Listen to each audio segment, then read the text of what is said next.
Some time ago, probably about 5 years ago, I did a video detailing the operation of this Akai M5 open reel tape deck.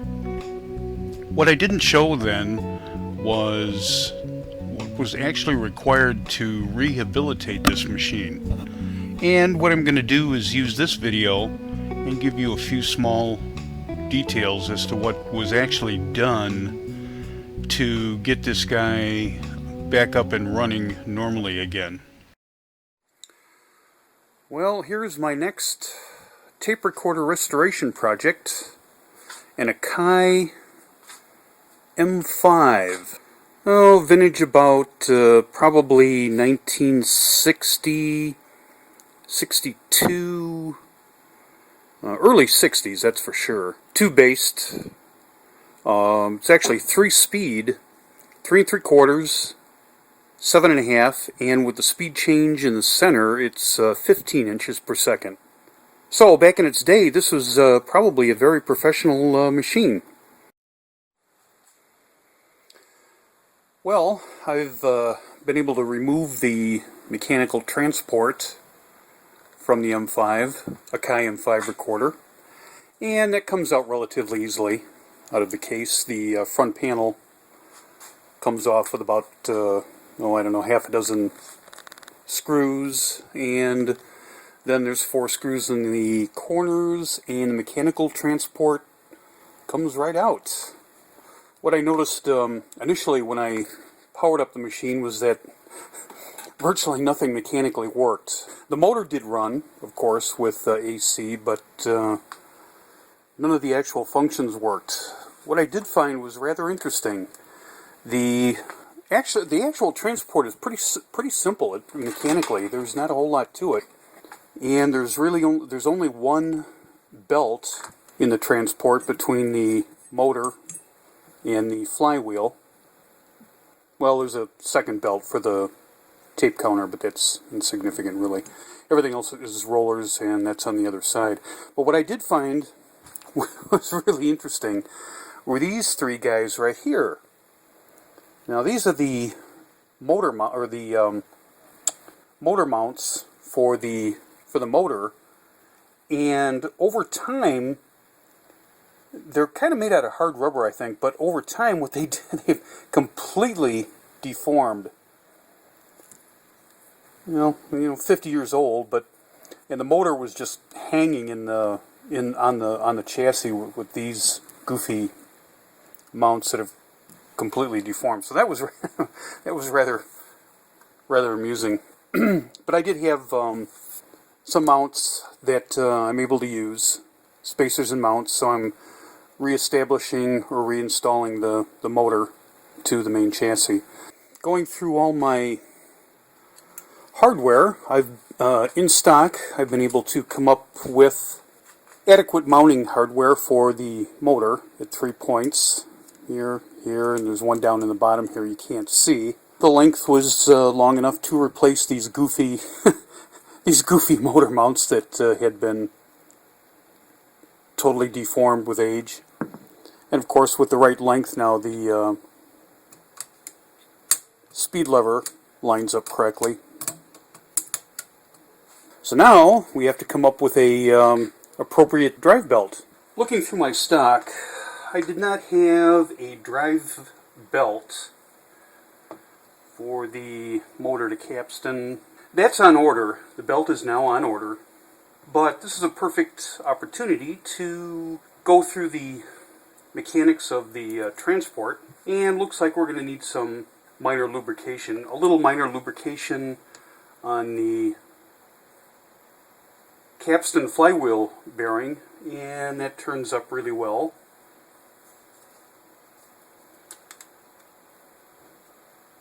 Some slight lubrication on the speed change mechanism, and that works pretty well. The speed change, basically all that really does is it pushes the belt on 2 different positions on the flywheel and 2 different positions on the motor. And that'll be easily demonstrated once we do get the belt. But that mechanism now is free and works quite well. And we'll get some small amounts of lubrication on some of the bearing pivot points here as we go along. And we turn the transport upside down, and I'm looking at the heads now. We'll get a closer view of that in a second. But I can tell right now that the heads are going to need some really good cleaning because they're very dirty. And that's probably not unusual for an older machine. Some of the recording tapes that they had back in the 60s were really miserable, and you had to clean the heads quite often. The later recording tapes were a lot better, but I can tell that these heads are definitely going to need some cleaning. They don't look worn, but there's a lot of oxide in there that is going to need to be cleaned out. Well, while waiting for the drive belt delivery, which I ordered last week and should have it by the next couple of days, and it's a perfect opportunity to take and clean up the front panel, which was a little bit dirty. It has a little discoloring. I guess from age, that's not really dirt or anything. It's like the finish is discolored a little bit, and that won't come out. But for the most part, it's cleans up relatively well. We've got the new drive belt, installed now. The drive belt, I don't have an exact part number for it, but after measuring a couple of different replacements, I had come up with an exact replacement. The belt is actually 4 inches in diameter. Not really probably going to get that paper very well, but if you lay the belt out flat, it's 6 inches across, 4 inches in diameter, and 1/4 inch wide. Getting the belt on the machine was pretty much an exercise in simplicity. There's a bracket that comes off of the flywheel bearing, so you can get the belt around without any trouble at all. The only thing that you really have to watch is the roller speed change, which is a rather interesting mechanism in itself. There's 2 rollers that relocate the belt to different positions on the flywheel and a different position on the motor shaft. So that's a rather interesting concept, but it's mechanically it works quite well. And you can only do the speed change with the motor running. There actually is a warning label that's on the front of the machine that tells you not to change the speed without the motor running. But it's a rather clever way to change speed, I guess. So we have a new belt. Right now we're cheating the AC input with a jumper just to get the motor to run. But it's relatively straightforward. Like I say, the belt is really simple to change on this thing. You don't have to do any mechanical disassembly like you have to do on some tape mechanisms, where you have to take the capstan bearing apart and disassemble the motor mounting and that type of thing to get a new belt on. Whoever designed this mechanically really did a good job. You just take the one arm off, new belt goes on. In fact, you can probably even change the belt on this mechanism without even taking the transport out of the housing. So now we have the transport mechanism ready to go. We've lubricated several of bearing points. Of course, there's a new main drive belt. A little bit of spring tension, and physically the machine was complete, which was nice. It was just a few adjustments, new drive belt, some lubrication, and we're set to go. And the interesting thing is this is at 7.5 inches per second. If you change the tape speed, now we're at 15 inches per second. And it goes through tape pretty fast at 15 inches per second.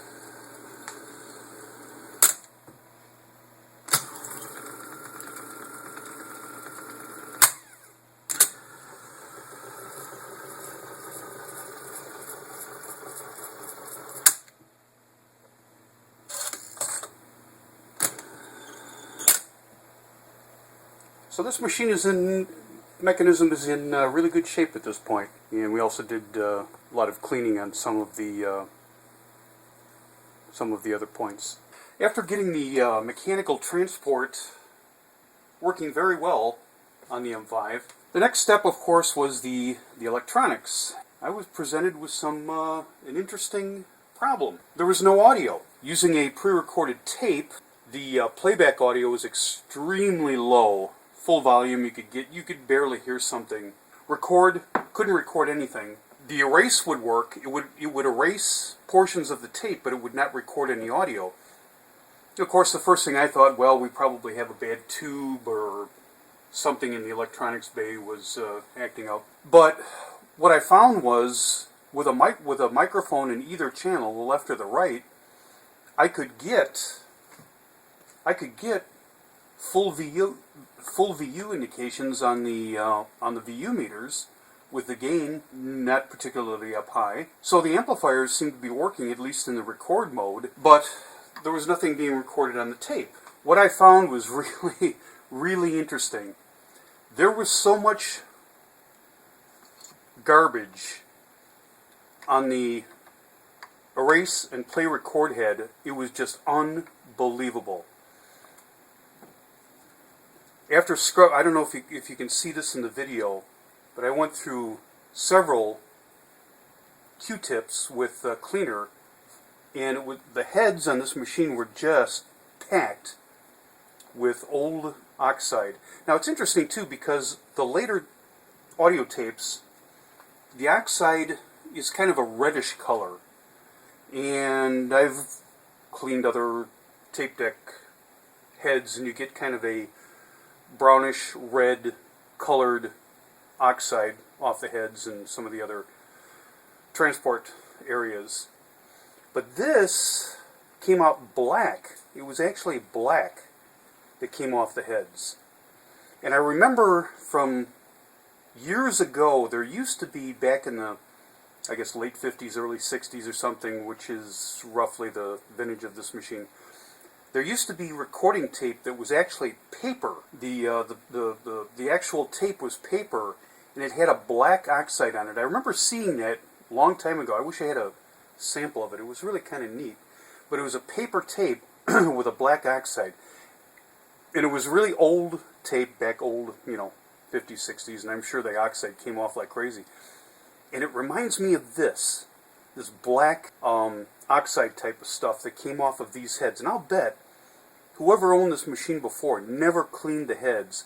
And this may have been one of the reasons this machine was retired, because after this gigantic buildup of this black oxide crud, it would no longer record or play back.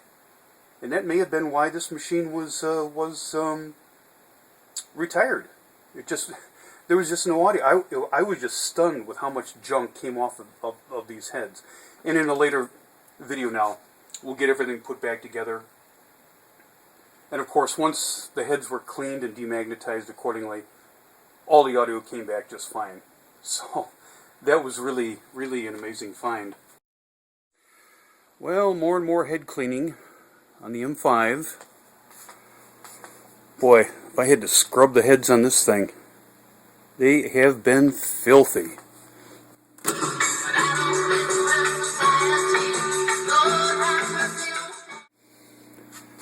Well, the heads are pretty clean now.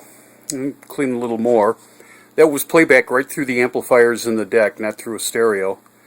I have some of these little cheapy speakers that I can use as monitor speakers, and they work okay for testing, but they don't sound very well. But anyway, that was audio playback after recording off the air from a stereo, and then playback through the actual amplifiers in the deck itself.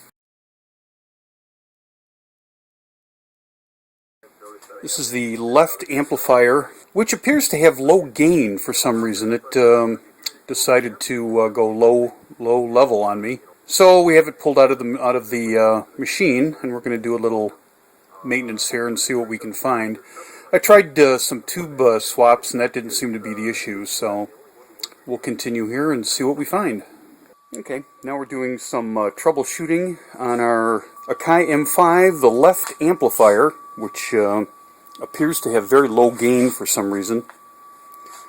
And I suspect that a couple of the cathode bypass capacitors have probably quit over time. So that's going to be the first trick, is trying to substitute cathode bypass or cathode capacitors on the first two stages of the amplifier and see if that helped us out. Well, it seems like I've tracked down, or may have tracked down, the goofy gain on the left amplifier, which I now, of course, have out of the machine right now. I have it on the bench, and I'm tracking down the low gain, the extremely low gain on the left amplifier.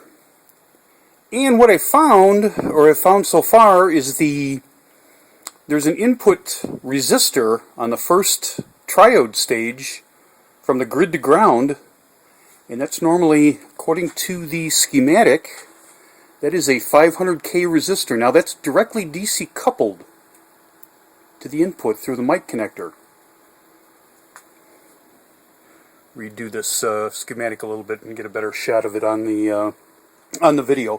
But it looks like, for some reason, that 500K resistor right on the input, right on the mic input, which is always there, both through the mic input, through the phono input, and also through the tape head in the play mode, has changed from 500K to 10K. That's rather an interesting situation. So I'm exploring that right now, and we'll see what we come up with.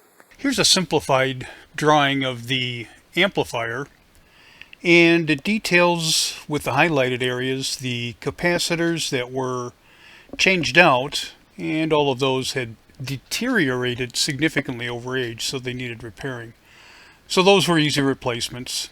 It doesn't show that input resistor being changed, but that was also put back as a 500K, and that brought back the audio on the amplifier.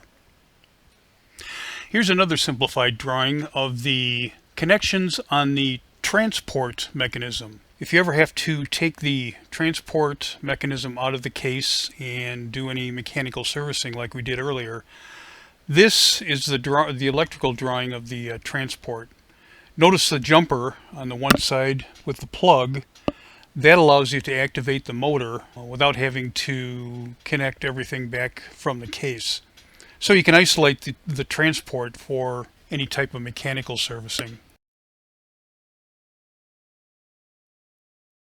Okay, now we'll try a music test with some oldies 60s vintage music, which appears to be appropriate. We have left and right from a classic Sherwood receiver into the two radio phono inputs. My whole world is upside down. She turned my smile into a frown. It's such a pity the shape I'm in. I must get on my feet again. Can't stay this way.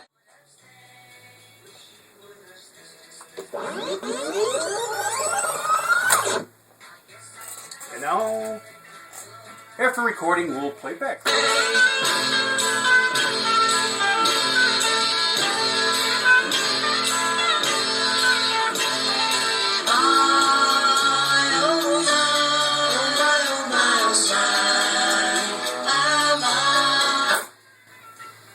Okay, now we'll do a 15 inches per second test. The way you change the speed for 15 inches per second is with the motor lever here, and to change to the higher speed, you pull the lever out. You turn it to the right and pull it out. And now we're in the 15 inches per second speed. You'll get the hang of how that works. You have to turn it and pull it. And basically what that's doing is it's moving the drive belt on the motor shaft and on the capstan shaft to different positions. Now we'll do a record playback test in the 15 inches per second speed at the 15%. Cycles of fears with the longing and tears. None of the needs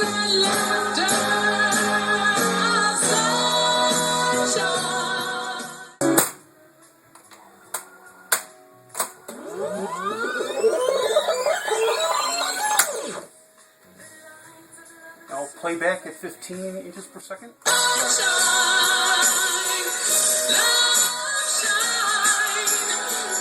the fibers of the feeling inside you, letting out the things you hide. Oh yeah. Really moves the tape quick at 15 inches per second. One thing I do want to note though, or make note, is in the manual, you don't want to change the speed, or you want to change the speed only when the motor's running. If the power is off, don't attempt to change this speed.